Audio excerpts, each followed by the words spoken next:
She stood at the altar in her mother's ivory gown, the delicate lace trembling against her skin, not from cold, but from the fragile hope she had carried into this church. Candles flickered along the stone walls, and the scent of lilies filled the air, but all of it felt hollow. Her fingers tightened around the small bouquet of white roses as she lifted her eyes to the man beside her. He was tall, impossibly handsome, with sharp features carved from alabaster and eyes the color of winter frost. He did not look at her. He stared past her shoulder, his jaw tight, as if enduring an unpleasant transaction rather than a wedding. The priest's voice droned. Evangeline heard the whispers behind them before she heard the vows, the rustle of silk and sharp little breaths that carried venom dressed as pity. Poor thing, he was forced into this. Everyone knows the Ashbourne family despises the Fairchilds. She'll never warm that cold bed. Her own father sold her to save his debts. Her cheeks burned, but she did not falter. She had been raised to smile through humiliation, to hold her spine straight when the world bent around her. So she repeated her vows in a clear, steady voice, even as the Duke of Ashbourne spoke his own with clipped, indifferent syllables. When the priest pronounced them man and wife, Alexander Ashbourne finally glanced at her. It lasted no more than a heartbeat. His gaze was empty, a deliberate void where warmth should have been, and then he turned away, offering his arm as duty demanded, nothing more. The carriage ride to Ashbourne Hall was silent. The great house rose from the mist like a fortress of gray stone, beautiful and utterly unwelcoming. Servants lined the entrance, their faces blank. Evangeline was shown to a grand bedchamber that would never feel like hers. That night she sat alone on the edge of the enormous bed, still in her wedding gown, listening to the clock on the mantel count away the first hours of her married life. Her husband did not come to her. He never would. In the days that followed, Evangeline tried to build a bridge with invisible stones. She learned his schedule and made certain to be present at breakfast, though he only acknowledged her with a curt nod and left his plate half-finished. She asked the housekeeper, Mrs. Harlow, about his favorite dishes and quietly instructed the cook. That evening, a perfectly prepared venison pie was placed before him. He ate it without comment, never knowing it had been her silent offering. She attempted conversation in the hall, remarking on the beauty of the grounds. He replied, "Indeed," and walked away. She left a small vase of fresh-cut lavender on the desk in his study, remembering lavender was said to calm restless minds. She never discovered if he noticed. 3 weeks into the marriage, she found him in the library late one evening, a glass of brandy in his hand, his cravat loosened, staring into the fire. The amber light softened his severe beauty, and for a daring moment she believed she saw loneliness in the set of his shoulders. She stepped inside, her heart pounding. "Alexander." He stiffened at the sound of her voice but did not turn. "It is late, Your Grace." She flinched at the formal address. "I wondered if you might wish for company." "I do not." The words were flat, final.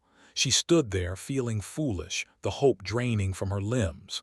"Is there anything I might do to make this easier between us? We are bound now. Perhaps we might at least become friends." He turned then slowly, and the firelight caught the hard line of his mouth. The coldness in his eyes was no longer passive. It was intentional. "You wish to be my friend, Evangeline. Let me be clear. This union was not my choice.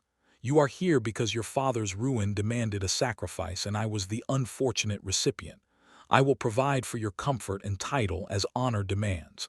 Do not ask for more. There is nothing for you here." He set down the glass and walked past her, leaving the scent of brandy and rejection in the air. She remained motionless, the echo of his words carving a hollow space inside her chest. That night she did not cry. She sat in the window seat of her room, watching the moon slide behind the clouds, and felt something small and tender inside her begin to wither. The following week, driven by a desperate need to understand, she wrote to her father. She begged him to explain the source of the animosity between the families. No reply came. A second letter went unanswered. Mrs. Harlow, a woman of quiet kindness with knowing eyes, gently suggested that her ladyship might find occupation in the village. There were tenants in need of assistance, families struggling after a harsh winter. The distraction might be welcome. Evangeline seized it. She began visiting the small cottages on the far edge of the estate, bringing baskets of bread and medicine, listening to the troubles of women who worked until their hands bled. She did not do it to be seen. She did it because the ache in her own heart made her acutely aware of the pain in others. The tenants soon grew to love her. They called her the Quiet Duchess, and their children would run to the lane when they saw her blue cloak approaching. At Ashbourne Hall her absence went unnoticed for some time. The Duke was consumed by estate matters and his own brooding thoughts, but one evening he returned early from a meeting with his steward and found the house silent. He wandered the empty corridors, his footsteps echoing, and was struck by a peculiar sensation. The house felt vacant. It was not the absence of servants, it was the absence of her. He had grown accustomed to the faint floral scent of her perfume in the hallways, the distant sound of her light footstep on the stair. Now there was nothing. He told himself it was a relief, but a strange, irritating discomfort settled beneath his ribs and refused to leave. He mentioned it casually to his friend Lord Henry Stanton, who had joined him for dinner. "The Duchess seems to keep herself occupied elsewhere these days." Henry raised an eyebrow. "You mean the angel of the lower village? Half the county speaks of her charity work. She personally arranged for a physician to attend the miller's boy when he broke his leg. They say she sat with the child for hours." Alexander's fork paused over his plate. He had not heard any of this. The idea of his quiet, unassuming wife garnering such admiration stirred something odd and possessive that he immediately suppressed. She should be mindful of her station. Charity is one thing. Overfamiliarity with tenants is another. Henry gave him a long look. "Forgive me, Ashbourne, but when a man's wife is loved by everyone except her own husband, he might ask himself why." The Duke's expression turned to stone. The conversation moved on, but the barb lodged deep. That night he found himself walking past the Duchess's door. A thin line of candlelight glowed beneath it. He paused, his hand half lifted to knock for a reason he could not name. Then he heard a soft, broken sound. A stifled sob, quickly smothered by a pillow. It was the sound of a woman crying alone, believing no one would ever come. Something twisted painfully in his chest. He lowered his hand and walked away, his jaw clenched so tightly his teeth ached. He did not sleep. The next morning, Evangeline appeared at breakfast with the same serene, pale composure, her dark hair pinned neatly, her dress modest and spotless. Any trace of the previous night's tears had been expertly concealed. She greeted him politely, inquired about the weather, and then returned her attention to her plate. He found he could not look away from the tiny, barely perceptible shadows beneath her eyes. He wanted to ask if she had slept poorly. He wanted to ask why she had wept. The words would not come. Instead, he retreated into silence, and the wall between them grew one layer thicker. The turn came on a gray, rain-soaked afternoon when Evangeline entered the library to return a book. She rarely went there now, having learned to avoid the spaces he frequented. But the house was empty, and the book needed to be returned. As she slid it onto a high shelf, her hip bumped the corner of the massive oak desk. A leather folder slipped, spilling papers across the floor. She knelt to gather them, her hands moving automatically, when her eyes caught the handwritten draft of a letter, unsigned, but unmistakably in the Duke's angular script. "The marriage will serve its purpose. I intend to see the Fairchild estate dismantled piece by piece, as my father's was.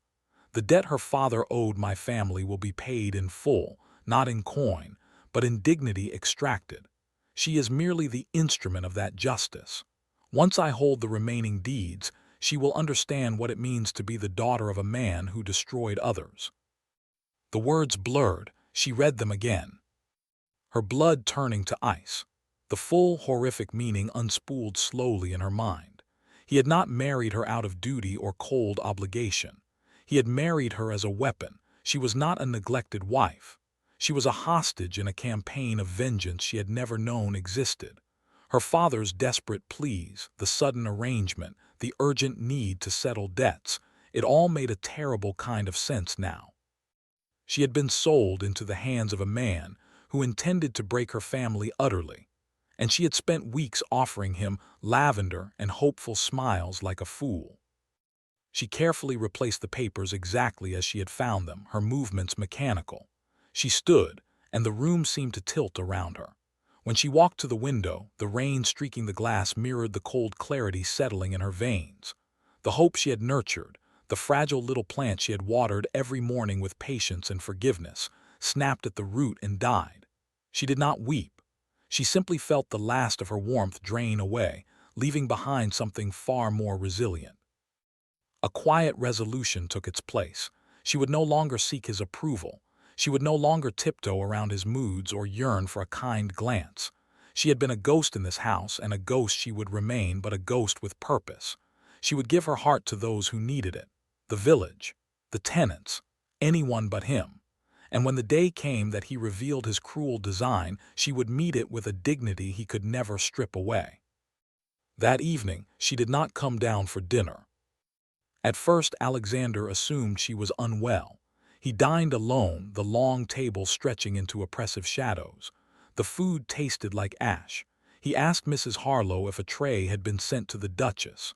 The housekeeper replied evenly that her ladyship had requested a light supper in her sitting room as she was engaged with correspondence.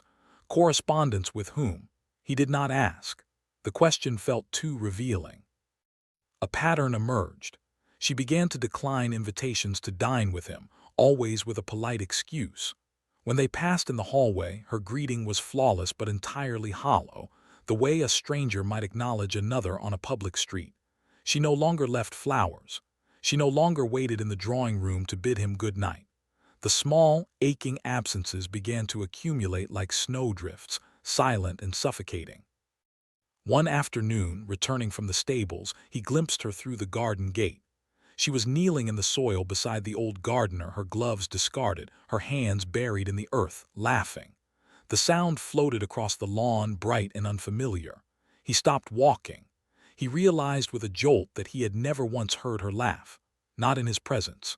The man beside her was not the gardener, but a tall, fair-haired gentleman he did not recognize. The stranger said something, and Evangeline laughed again, lifting her face to the sun, a smudge of dirt on her cheek. There was an ease in her posture he had never seen, a lightness that made her seem like a different woman, a woman who had not been crushed by years of cold rejection, only weeks of it. Alexander's hands curled into fists at his sides. He forced himself to walk on, but the image was seared into his mind. He made inquiries and learned the stranger was Mr. Thomas Whitmore, a scholar and landowner who had recently returned from the continent. He was known for his gentle manner and radical notions about improving tenant welfare. He had apparently met the Duchess during her visits to the village and had become a frequent companion in her charitable projects. The jealousy arrived without warning, a serpent coiling around his lungs and squeezing until he could barely breathe. He hated it. He hated himself for feeling it. He had no right.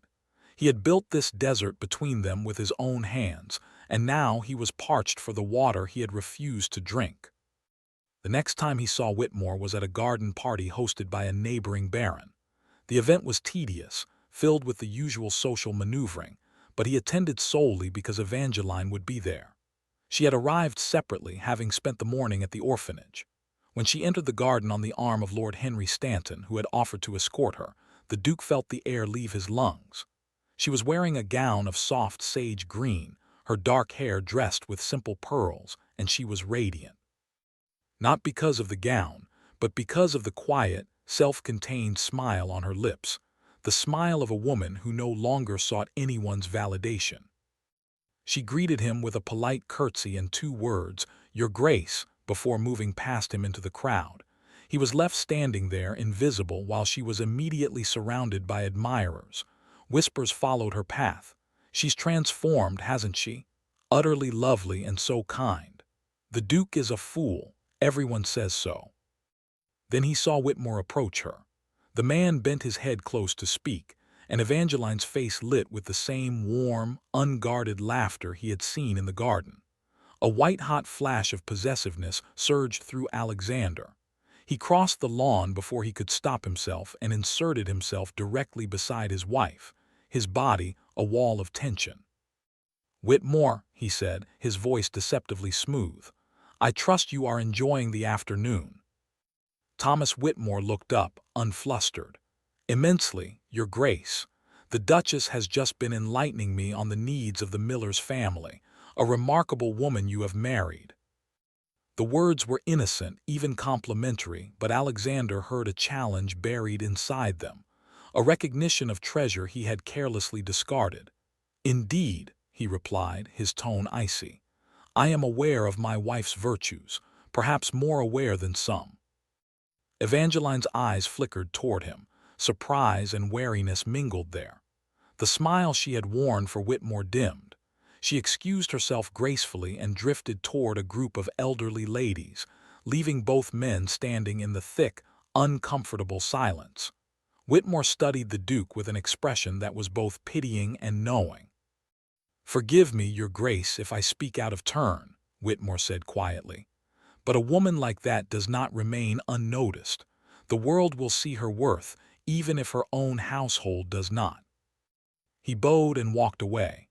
Alexander stood frozen, the hum of conversation swirling around him unheard. The serpent of jealousy tightened its grip, but beneath it was something far worse. Fear. The cold, creeping dread that he was losing something he had never truly possessed. That night he found himself in the East Wing, where he almost never went, following the faint sound of a pianoforte. The melody was simple, melancholy, and it drifted from a small music room rarely used. He opened the door silently and saw her. Evangeline sat at the instrument, her fingers moving gently over the keys, her profile softened by candlelight. She was not playing for anyone. She was alone, her eyes closed, her expression unguarded for the first time in weeks. The music was the sound of a heart learning to live without what it once desperately wanted. It was beautiful, and it was unbearable. He stepped forward and a floorboard creaked. The music stopped instantly. Her eyes opened, and the moment she saw him, the shutters came down. The soft vulnerability vanished, replaced by polite, distant composure. "I did not mean to interrupt," he said, his voice rougher than intended. "It is of no consequence, I was just finishing." She rose, smoothing her skirt. "Is there something you require, Your Grace?" Your Grace, always Your Grace now. She had called him Alexander once in the library, a lifetime ago. He wanted to hear his name on her lips again. He wanted it with a desperation that frightened him. "I require nothing," he said, the lie tasting bitter. "I merely wish to see if you were well." She tilted her head slightly, a faint, sad smile ghosting across her lips. "I am perfectly well, I assure you. I have learned to be." She curtsied and walked past him into the corridor, leaving him in the empty room with the dying notes of her music still trembling in the air. He stood there for a long time, the weight of his own folly pressing down on his shoulders like a physical force. The crack in his armor widened the following week when Lord Reginald Ashbourne, his uncle, arrived unannounced. Reginald was a man of oily charm and ruthless ambition, the brother of Alexander's late father. There had never been warmth between them, but family duty dictated hospitality. Alexander received him in the study, his unease prickling the moment the man entered. Reginald wasted little time on pleasantries. "I hear your little Fairchild bride has been making quite a name for herself in the village. Very charitable, very beloved." He swirled his brandy with a thin smile. "A dangerous thing, popularity. Especially in a woman whose family destroyed yours." "The past is past," Alexander said stiffly. "Is it? I recall a different tune when you first proposed the marriage. You said it was an elegant revenge. Strip them of their last holdings, make the girl a living reminder of their shame. I admired the plan, but now I hear you've grown distant from it. I hope sentiment hasn't clouded your judgment." Alexander's jaw tightened. His uncle's words slithered over the guilt already gnawing at him. "My affairs are my own." Reginald leaned forward, lowering his voice. There are still those who remember the scandal, the collapse of your father's investments, the ruin that broke his health and his heart. The Fairchild name was cursed in this county long before that girl was born. If you soften now, people will talk. They'll say the son forgot what his father suffered. They'll say the Duke of Ashbourne was brought to heel by a pair of pretty eyes. Each word was a poisoned dart. Alexander's hands trembled with the effort of restraint. You go too far, uncle. Do I? I only seek to protect the family honor. Perhaps I should pay a visit to the Duchess myself, remind her of her place. The threat hung in the air. Alexander rose abruptly, his chair scraping the floor. You will not speak to my wife. You will not approach her. Is that understood? Reginald's eyes glittered with something dark and triumphant. Clear as crystal, nephew, but be careful. If you don't finish what you started, someone else might. That night, Alexander's mind was a battlefield. He could not reconcile the image of his quiet, wounded wife with the monstrous portrait his uncle painted. He had believed his father's ruin was caused by the Fairchild's treachery.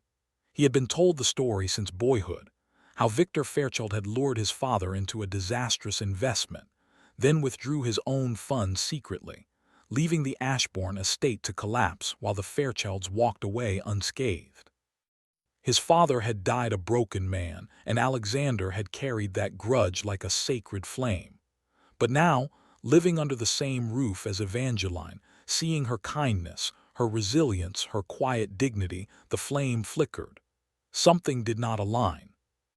Driven by a sleepless need, he went to the estate's old record room, a dusty chamber filled with ledgers and correspondence from his father's time. He spent hours digging through boxes, his fingers black with dust, until he found a bundle of letters tied with faded ribbon. They were from his father's solicitor, a man long dead. The letters mentioned a third party, a silent partner who had urged the investment and then vanished when it failed. The name was not Fairchild. The name was a holding company in London. Alexander traced the signature, cross-referencing it with a property deed he found in another drawer. The holding company belonged to Lord Reginald Ashbourne. The truth crashed over him like a wave of ice water. His uncle had been the one to orchestrate the ruin. The Fairchilds had likely been victims as well, not perpetrators. And Alexander had spent years having the wrong name, marrying an innocent woman to punish a crime she had no part in. The realization left him hollow and shaking. He needed proof beyond the solicitor's vague references.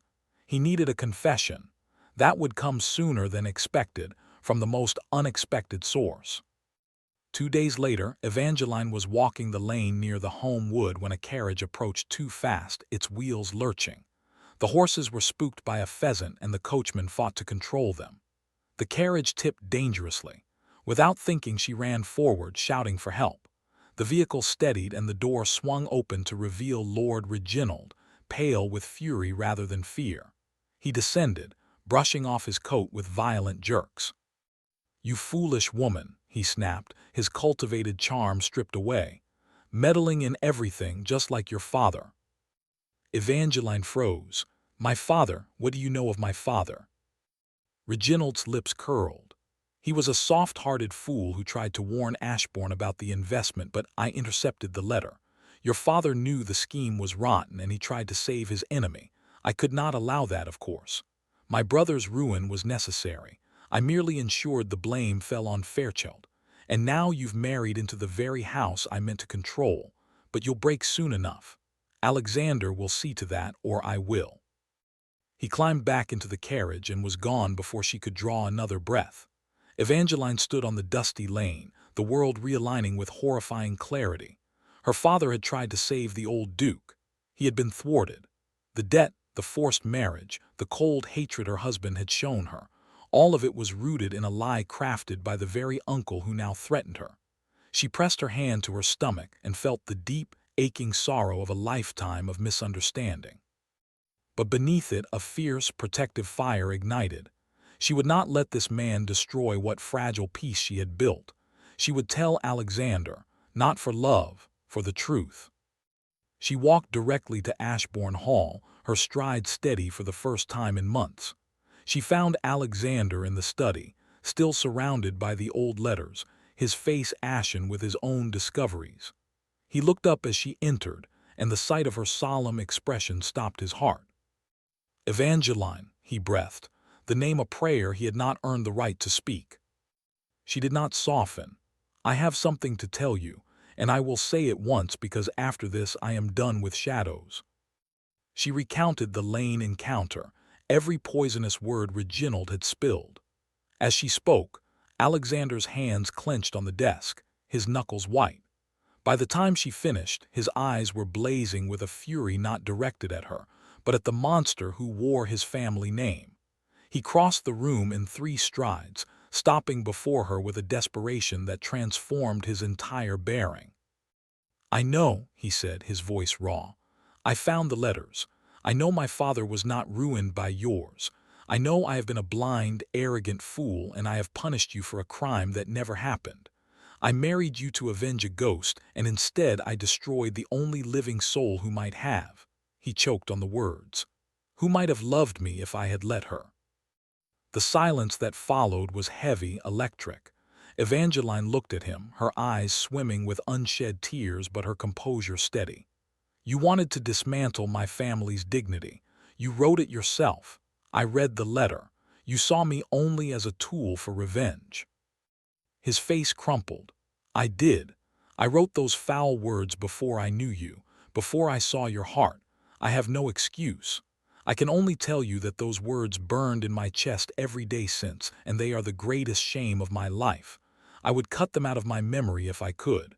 I would cut out my own tongue rather than speak such poison again." She turned away, walking to the window, her back to him. Her voice, when it came, was tired. "For weeks I left you small signs of hope, lavender on your desk, your favorite meal, a smile when you entered a room. You threw them all into the void. You made me feel like an unwanted burden in my own home. And when I finally stopped, when I began to stitch myself back together alone, you noticed. Not because you loved me, but because you missed being watched." The truth of her words was a blade between his ribs. He could not argue. He could only fall to his knees, his dignity abandoned, his pride shattered. The sound of his descent made her turn. The sight of the cold, proud Duke of Ashbourne on his knees on the carpet, his shoulders heaving, was so unexpected that her breath caught. "I did not know I could love until I felt it dying," he whispered, his forehead bowed almost to the floor. "I did not know I had a heart until it began to break. I watched you laugh with another man, and I understood that I had been starving in a feast of my own refusal. I am begging you now, not as a duke, but as a man who has been wrong about everything and has nothing left but the hope of your forgiveness." She stood motionless, tears spilling freely down her cheeks, but still she did not go to him. "I need time," she said, her voice trembling. "I cannot simply sweep aside months of coldness because you have finally unburdened your conscience. I need to know if the man I saw in the garden with Thomas Whitmore, the woman who laughed freely, is the real me, or if she exists only because I stopped loving you." He lifted his head, and the agony in his eyes was absolute. "Take all the time you need. I will wait. I will spend every day proving that the man you married was a stranger, and the man I wish to become is worthy of even your smallest glance." She left the room, and the door closed with a soft click. Alexander remained on his knees, the weight of his tears soaking into the ancient rug, and for the first time he understood what it meant to truly lose something irreplaceable. He had been given a treasure, and he had ground it beneath his heel. Now all he could do was hope the shattered pieces could still catch the light. The days that followed were a delicate, agonizing dance. Evangeline did not leave Ashbourne Hall, but she retreated into a quiet independence that excluded him completely. She took her meals in a small, sunlit parlor that overlooked the rose garden, a room he had never once entered. She continued her visits to the village, but now she was accompanied by a sturdy groom whom Alexander assigned without her asking, a silent act of protection after learning of Reginald's threats. He had already begun legal proceedings to expose his uncle's crimes, and a silent, invisible net was closing around the traitor. but he did not tell her. He wanted his actions to speak, not his words, for his words had been nothing but weapons before. He started leaving small things for her, not lavish gifts, for he knew they would feel like payment. Instead, he left a single, perfect rose from the garden on the table in the morning room where she took tea. She would find it, pause, and then set it in a little vase without comment. The next day, a book of poetry he had noticed her mention to Henry Stanton, left on the settee with a ribbon marking a page that spoke of forgiveness and new beginnings. She read it, he knew, because the ribbon had moved the next day. He began to frequent the village himself, not to intrude on her work, but to quietly ensure the miller's boy had a new crutch, to order blankets for the widow on the lane, to pay the physician's bills anonymously. He told no one. He simply did it. One afternoon, he returned to find a note on his desk in a handwriting he knew well. It contained only 2 words, but they struck him like a sunrise after an endless night. I noticed. That evening he saw her in the garden at twilight, seated on the stone bench beneath the old oak. She was alone, her shawl wrapped around her shoulders, watching the first stars appear. He hesitated at the edge of the path, unsure if he was welcome. She must have sensed his presence, for she spoke without turning. "When I was a child, my father told me that every star is a promise waiting to be kept. I used to think that was silly." Her voice was soft, reflective. "Now I wonder if some promises are simply late, very, very late." He stepped closer, his heart thundering. If a promise is kept, does the lateness matter? She turned her head then, and her gaze met his. The guardedness was still there, but beneath it, a flicker of the girl who had once left lavender on his desk. It might. It depends on whether the person who made the promise understands the cost of the delay. He lowered himself to the bench beside her, leaving a careful distance. "I understand. Every day I see the cost in the shadows under your eyes, in the smile that you give to others but never to me. I would pay any price to undo those shadows. Name it." She was quiet for a long moment, her eyes returning to the stars. "I don't want you to undo. I just want to know that the man I married is capable of seeing me as a person, not a piece on a chessboard. I want to know that the next time life grows hard, you will not turn me into your enemy again." "I swear it," he said fiercely. "On my father's true memory, which your own father tried to protect, I swear I will be your shield, not your cage. I will be the husband I should have been from the first moment I saw you at the altar. I was blind then. I am not blind now." A tear slipped down her cheek, and she did not brush it away. He saw it glisten, and his hand twitched with the desperate need to catch it, but he held himself back. She had to choose to close the distance. He could not snatch it. "Thomas Whitmore asked me to accompany him to his estate in the north," she said quietly. "He said he could offer me a life free from painful memories, a fresh start." Alexander's blood turned to ice. "And your answer?" She looked at him, and the agony in her expression was almost more than he could bear. "I told him I needed to see if a certain promise could be kept." The relief that flooded him was dizzying. He closed his eyes, drawing a ragged breath. Thank you for waiting." She rose from the bench and stood before him, and for the first time she reached out and touched his cheek. Her fingers were cool and gentle, and the contact sent a tremor through his entire body. "Tomorrow," she said, "I will have breakfast in the morning room. If you wish, you may join me. We can start there." He caught her hand before she could withdraw and pressed his lips to her palm, a kiss of reverence and gratitude. "I will be there.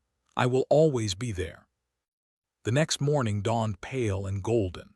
Alexander dressed with the care of a man going to his own wedding, his hands trembling as he fastened his cravat. He arrived at the morning room to find the table set for 2, fresh flowers in a crystal vase, and Evangeline already seated, a pot of tea steaming before her. She looked up at his entrance, and a small, tentative smile touched her lips. It was the most beautiful thing he had ever seen. He sat opposite her, and for a moment neither spoke. Then she poured him a cup of tea, adding the exact amount of sugar he preferred, an observation she must have made long ago, tucked away despite everything. The simple act broke something inside him, a dam of emotion he could no longer contain. "I loved you too late," he said, his voice breaking. "But I love you now, completely, terrifyingly, and I will spend every remaining day of my life making sure you never doubt it." She set the teapot down and looked at him, her eyes glistening but her smile growing stronger. "Then stop talking about lateness. We have today. That is more than I thought we would ever have." He reached across the table and took her hand. She did not pull away. She turned her palm upward and intertwined her fingers with his, a simple, profound act of trust. Outside the window, the rose garden was blooming, and somewhere in the village, a miller's boy was running on a new crutch laughing. The dark chapter was closing, and the first page of something new, something warm and real, was just beginning. In the weeks that followed, Lord Reginald was publicly exposed and fled the country in disgrace.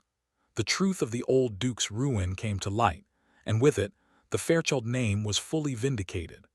Evangeline's father, frail but alive, came to Ashbourne Hall, and the two men who had once been enemies through a web of lies sat together in the study, speaking of forgiveness and lost years. It was not easy, but it was honest. Alexander and Evangeline rebuilt their marriage on the foundation of that honesty. They did not erase the painful past. They allowed it to remain as a testament to what they had overcome. Every morning they shared breakfast in the morning room. Every evening they walked the garden together, speaking of small things and large. The house that had once felt like a cold mausoleum began to fill with light, with music, with the quiet, steady rhythm of two hearts learning to beat in harmony. One evening, as they stood on the terrace watching the sunset bleed into the horizon, she leaned her head against his shoulder. He wrapped his arm around her, pulling her close with a tenderness that spoke of protective awe. "Do you remember the first lavender I left you?" she murmured. "I remember. I kept it. It's in my desk drawer, dried and fragile, to remind me of what I almost destroyed." She lifted her face to him, and the smile she gave him was no longer guarded, no longer tentative. It was the full, radiant smile of a woman who had found her way home. "Then keep it," she whispered, "and let it remind you that even the driest, most forgotten flower can still hold its fragrance." He kissed her forehead, a soft, reverent pressure, and felt the last cold vestiges of the man he used to be melt away. The Duke who had married for revenge was gone. In his place stood a husband who had learned, at long last, that love was not a weakness to be feared but a strength to be cherished. And as the stars emerged one by one, each a promise kept, they stood together in the quiet, knowing that some stories, no matter how they begin, can still end in grace.